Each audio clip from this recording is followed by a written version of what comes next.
کی طرف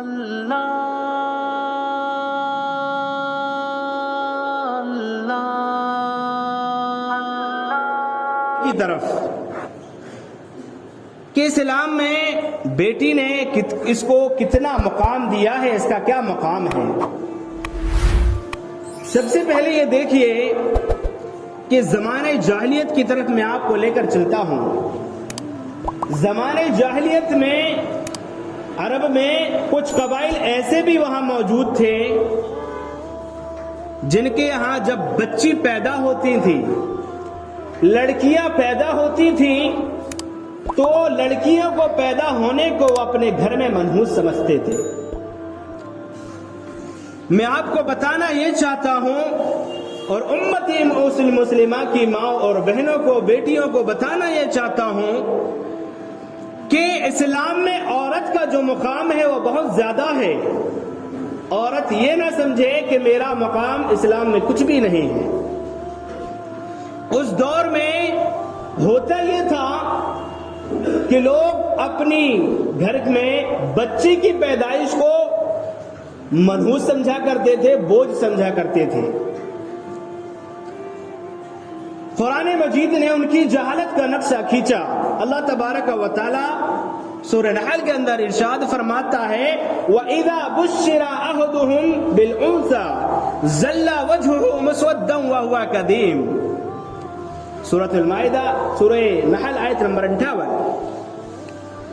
اللہ تبارک و تعالی اس آیت کریمہ میں ان قبائلوں کی جہالت کو بیان کر رہا ہے کہ ان کے ساتھ ان کے گھروں میں جب کوئی بچی پیدا ہوتی تھی تو ان کا چہرہ جو ہے کالا ہو جاتا تھا، سیاہ ہو جاتا تھا، کالا پڑ جاتا تھا، اور انسان اپنے دل ہی دل میں گھٹنے لگتا تھا جو بری خبر اسے دی گئی تھی۔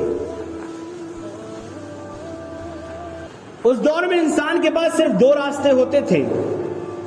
ایک تو یہ کہ اگر بچی کی پرورش کرے گا، بیٹی کی پرورش اگر دنیا میں اس کی کرے گا تو ساری سماج والے، جماعت والے اس پر لعن طعن کریں گے، اس کو گالیاں دیں گے، برا بھلا کریں گے۔ اور دوسرا طریقہ یہ تھا کہ انسان اپنی بیٹی کو زندہ، بچی کو زمین میں زندہ گاڑ دیا کرتے تھے۔ یہ عورت کا مقام تھا میرے بھائی اور بزرگوں اس زمانے میں، زمانے جاہلیت میں۔ اور اسلام نے عورت کو زندہ درغور کرنے سے، اس کو زندہ زمین میں دفن کرنے سے منع فرمایا ہے۔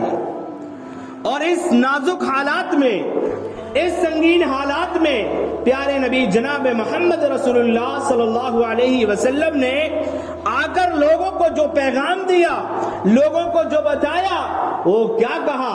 لوگوں سن لو، کان کھول کے سنو، من ابتلی هذه البنات بشیء کنا له سترا من النار، کہ یہ بیٹیاں جو ہے نا اللہ رب العالمین آزمائش کے طور پر تم کو دیتا ہے۔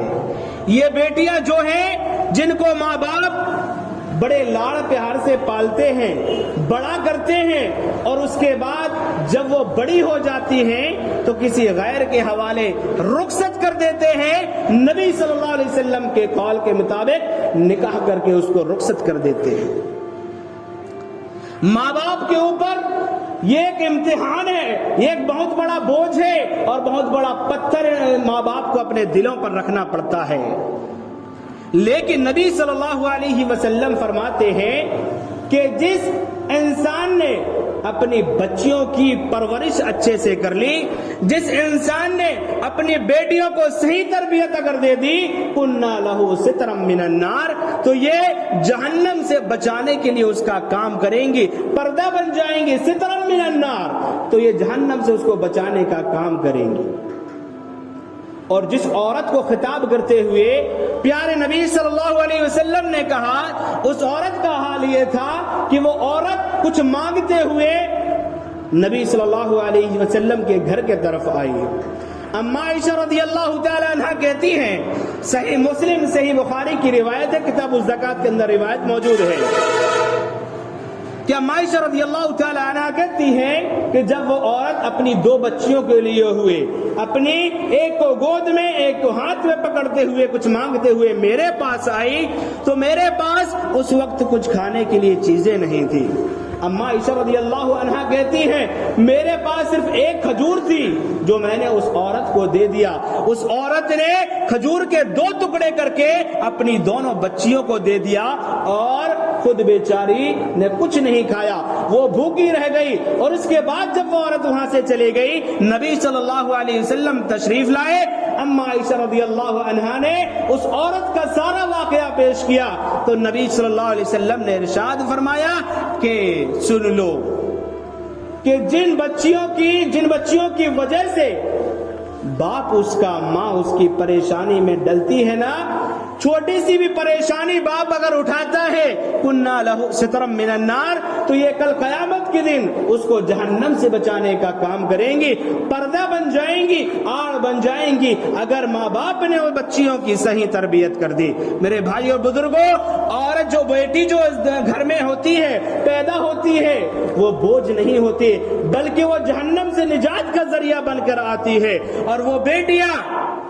میرے بھائی اور بزرگوں، سوچنے والی بات ہے کہ آج وہی بیٹیوں کو مار دیا جاتا ہے، وہی بیٹیاں، کروڑوں بیٹیاں دنیا کے اس دنیا میں آج کس ترقی یافتہ دور میں اپنی ماں کے پیٹوں میں ابورشن کے ذریعے مار دیا جاتا ہے، اور پھر کہا جاتا ہے کہ اسلام نے عورت کو مقام نہیں دیا، اسلام نے عورت کی حیثیت، دین اسلام کے اندر کچھ نہیں ہے۔ میرے بھائی اور بزرگوں، ان بیٹیوں کو آج ہم دیکھتے ہیں کہ آج کوروں کے ڈھیروں میں کتنی بیٹیاں ہم کو پڑی ہوئی ملیں گی جن کو نکال کر ماں کے پیٹ سے نکال کر پھینک دیا جاتا ہے۔ میرے بھائی اور بزرگوں، یہ ماں بیٹیاں جو ہوتی ہیں وہ رحمت کا ذریعہ بن کے آتی ہیں۔ پیارے نبی صلی اللہ علیہ وسلم کو اللہ تبارک و تعالی نے 4 بیٹیاں دیا رحمت کے طور پر، اور اگر بیٹیوں کی تربیت کرنا سیکھنا ہے تو پیارے نبی صلی اللہ علیہ وسلم سے سیکھیے۔ پیارے نبی صلی اللہ علیہ وسلم کس قدر اپنی بیٹیوں سے لاڑ کیا کرتے تھے، کس قدر اپنی بیٹیوں سے پیار کیا کرتے تھے۔ آپ کی سب سے چھوٹی بیٹی سیدہ فاطمہ الزہرا رضی اللہ عنہا آپ کی کلیجے کا ٹکڑا ہے، آپ کی لخت جگر ہیں۔ جب آپ صلی اللہ علیہ وسلم کے گھر میں آتے تھے تو آپ صلی اللہ علیہ وسلم ان کے استقبال کے لیے کھڑے ہو جاتے تھے، ان کے ہاتھ کو پکڑ کر کہتے مرحبا بابنتی، مبارک ہو کہ میری بیٹی میرے گھر کو آئی ہے۔ میرے بھائی اور بزرگوں، اگر بیٹیوں کی تربیت کرنا سیکھنا ہے تو پیارے نبی صلی اللہ علیہ وسلم سے سیکھیے، کس طرح انہوں نے اپنی بیٹیوں کی پرورش کی، کس طرح وہ اپنی بیٹیوں سے پیار کیا کرتے تھے۔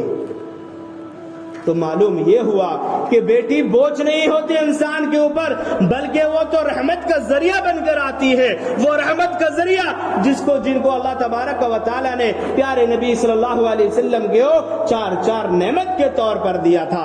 آج ہمارے معاشرے میں اتنی خرابیاں اور اتنی بربادیاں چل رہی ہیں کہ ان بیٹیوں کو برا بھلا کہا جاتا ہے، برا سمجھا جاتا ہے۔ اشرح لي صدري ويسر لي أمري واحلل عقدة من لساني